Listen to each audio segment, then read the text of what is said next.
যারা গভীর রাতে ঘুম ঘুম চোখে আমার এই ব্লগটা দেখবে তাদের ঘুম কিন্তু চলে যেতে পারে। এই জন্য কিন্তু আমি দায়ী না, সম্পূর্ণ দায়ী হচ্ছে আমার এই রেসিপি গুলো। এত সারা রাত না ঘুমানো যদি এই রেসিপিটা সামনে যায়, যদি আরো ক্ষুধা বাড়ায় দিই, তাহলে সবাই আমাকে বকা দিবেন। আসসালামু আলাইকুম সবাইকে, কি অবস্থা সবার? অনেকদিন পর আজকে দাঁড়িয়ে দাঁড়িয়ে দেখছিলাম যে খালা কিভাবে কাজ করছে। তাছাড়া আমি দাঁড়িয়ে দাঁড়িয়ে সবকিছু বলে দিচ্ছিলাম যে এটা করো সেটা করো। গত ব্লগে আমি সরিষ ইলিশ রান্না করেছিলাম, তখন অনেকেই দেখলাম যে কমেন্ট করেছেন যে আপু মাছের ঠোঁটটা কেন কাটলেন না। ব্লগে কিন্তু আমি বলেছি যে মাছ আর মুরগিটা আমি তেমন একটা কাটতে পারি না, কিন্তু তাছাড়া মাশাআল্লাহ দিলে সব রান্না আমি করতে পারি। মাছের ঠোঁটটা যে কাটতে হয় সেটা আসলে আমি জানতাম না, এটাই সত্যি কথা, কারণ আমি তো এইভাবে মাছ কখনো কাটি নাই, কাটতেও পারি না তেমন একটা, কিন্তু মাছের আঁশটা গুলো খুব ভালোভাবে ছাড়াতে পারি। আর এমন টাইমে আমি রান্না করছিলাম যখন আমার পাশে কেউই ছিল না, কেউ যে আমাকে বলবে যে মাছের ঠোঁটটা কাটতে হবে এমন কেউ ছিল না। সবাই সবার মতো হচ্ছে ব্যস্ত ছিল আর আমি আমার মতো রান্না করছিলাম। উনি খেতে গেছে, তখন আমার আম্মু এটা দেখে খুবই হাসাহাসি করতেছিল যে কি রে কি করছিস, ঠোঁট কাটিস না কেন। তো এটা নিয়ে খুবই হাসাহাসি হয়েছে বাসায়। রাতের রান্নাটা করতে যাওয়ার আগে আমি আমার ফেসে ভালোভাবে ওয়াটারপ্রুফ সানস্ক্রিনটা দিয়ে দিচ্ছি। এটা পেয়ে যাবেন আপনার স্কিন টু বাই মিসমিতে, পেজটাকে আমি আমার এই ভিডিওর ক্যাপশনে মেনশন করে দিচ্ছি। আজকে আমি রাতে ডিনারে বানাচ্ছি 2 প্রকারের লোভনীয় ভর্তা।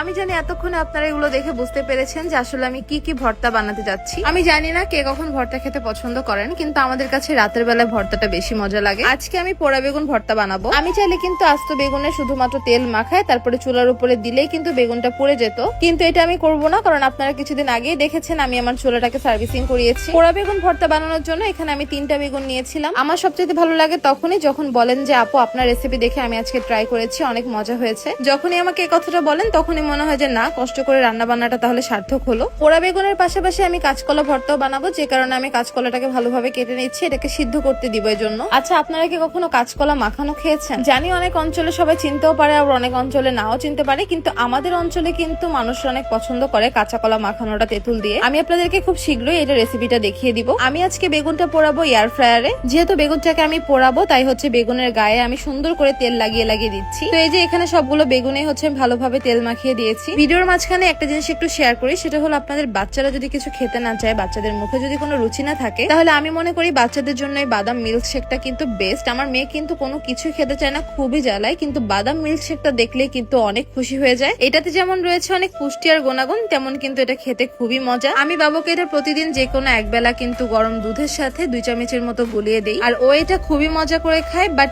ও কিন্তু এটা নর্মালি হচ্ছে এভাবে খেতে বেশি পছন্দ করে, তাই ওকে আমি মাঝে মাঝে এভাবে খেতে দিই। তাছাড়া কিন্তু ও দুধের সাথেই খায়। সবাই কিন্তু অবশ্যই মাশাআল্লাহ লিখবেন। আমি মনে করি আপনাদের বাচ্চাদের জন্য কিন্তু এটা বেস্ট একটা অপশন। আর আমি যে পেজ থেকে হচ্ছে অল টাইম এটা নিয়ে থাকি, সেই পেজটাকে আমি আমার এই ভিডিওর ক্যাপশনে মেনশন করে দিচ্ছি, আপনারাও চাইলে অর্ডার করতে পারেন। এখন কাজে ফেরা যাক। আমি কিন্তু বেগুনগুলোকে এয়ার ফ্রায়ারে দিয়ে দিয়েছি, আর এদিকে কিন্তু কলাগুলো ভালোভাবে সিদ্ধ হয়ে যাচ্ছে, আর ভাতও কিন্তু বসিয়ে দিয়েছি। গরম গরম ভাতের সাথে ভর্তা খেতে কিন্তু খুবই মজা। ভর্তা বানানোর জন্য লাগবে শুকনো মরিচ, আমি কিছু শুকনো মরিচ ভেজে নিব। এরপর কিছু ধনিয়া পাতা কুচি কুচি করে নিচ্ছি, কারণ ধনিয়া পাতাটা দরকার। আগে আমি বানাচ্ছি কলা ভর্তা, কারণ বেগুনটা এখনো হয় নাই। এরপর এটাতে দিয়ে দিচ্ছি কুচি করা সম্পূর্ণটা ধনিয়া পাতা। এরপর দিয়ে দিচ্ছি পেঁয়াজ কুচি। জানি না কে কেমন পছন্দ করেন, আমি একটু ভর্তাতে কিন্তু পেঁয়াজটা বেশি খাই। তারপরে যে যেমন ঝাল খেতে পছন্দ করেন তেমনই হচ্ছে মরিচটা দিয়ে দিবেন। আগে একটু এগুলো আমি ভালোভাবে মেখে নিচ্ছি। আপনারা যদি আমার রেগুলার ব্লগ দেখেন তাহলে বুঝতে পারবেন আমি কিন্তু আমার সংসারের জিনিসপত্র কিনতে একটু বেশি পছন্দ করি। এখন দিব সরিষার তেল আর লবণ। তো ভর্তা বানানো কিন্তু অলমোস্ট শেষের দিকে। এরপর একটা কিউট বাটিতে আমি কলা ভর্তা রাখছি। কেমন লেগেছে অবশ্যই কিন্তু কমেন্ট করে জানাবেন। এবার একটু গরম ভাত দিয়ে লাস্টের টুকু না খেয়ে থাকতে পারি না, আমার কাছে আবার এটা অনেক ভালো লাগে। কলা ভর্তা বানাতে বানাতে এদিকে বেগুনগুলো একদম রেডি হয়ে গিয়েছে। এখন আমি বেগুন ভর্তাটা বানাবো। আমার এই ভিডিওটা যদি কারোর সামনে রাত বেরাতে যায়, আমি শিওর কিন্তু তার একদম খেতে মন চাইবে, জিভে পানি চলে আসবে। আর আমার মতো কারা কারা ভর্তা লাভার আছেন তারা কিন্তু অবশ্যই কমেন্ট করে জানাবেন। উফ, গরম গরম ভাত দিয়ে এরকম ভর্তা খাওয়ার মজাই কিন্তু অন্য রকমের। আমার এই ভর্তা রেসিপি দেখে কারা বানাতে চলে গেলেন তারা কিন্তু অবশ্যই জানাবেন। এই ছিল আমার আজকের মতো ছোট্ট একটি ভিডিও। ভিডিওটি ভালো লাগলে অবশ্যই কিন্তু আমার পেজটাকে সবাই ফলো করে ফেলবেন, সবগুলো ভিডিওতে লাইক কমেন্ট শেয়ার করে ফেলবেন। আবার দেখা হবে আগামী ব্লগে। আল্লাহ হাফেজ সবাইকে।